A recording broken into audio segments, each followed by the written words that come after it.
भगवानगडाचे महंत शास्त्री नामदेव शास्त्री यांनी स्पष्टपणे सांगितलं आहे की धनंजय मुंडे हे निर्दोष आहे.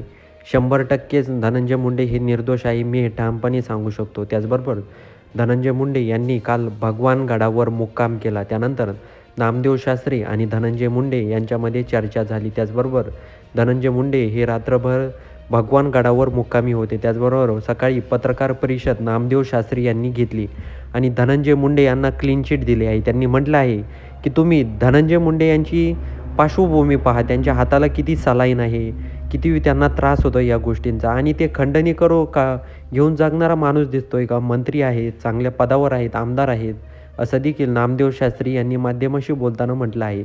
त्याचबरोबर त्यांनी म्हटलं आहे हा एक गावाचा मुद्दा आहे, त्या गावापुरतंच मर्यादित राहायला पाहिजे, उगाच त्याचं राजकारण करू नये, असं देखील महंत शास्त्री नामदेव महाराज शास्त्री यांनी सांगितलं आहे. त्याचबरोबर धनंजय मुंडे यांनी देखील पत्रकार परिषद घेत त्यांनी म्हटलं आहे की मी पहिल्यापासून माझी ठाम भूमिका आहे की संतोष देशमुख यांचे जे कोणी मारेकरी आहेत त्यांना फाशीची शिक्षा झाली पाहिजे, हे माझं ठामपणे मत आहे.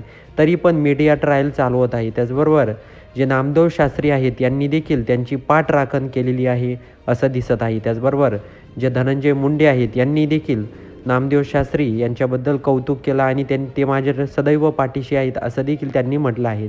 त्याचबरोबर जे नामदेव शास्त्री आहेत यांनी म्हटलं आहे की आम्ही धनंजय मुंडे यांच्या पहिल्यापासून सोबत आहे आणि मला 100% खात्री आहे धनंजय मुंडे हे असं काहीही करणार नाही.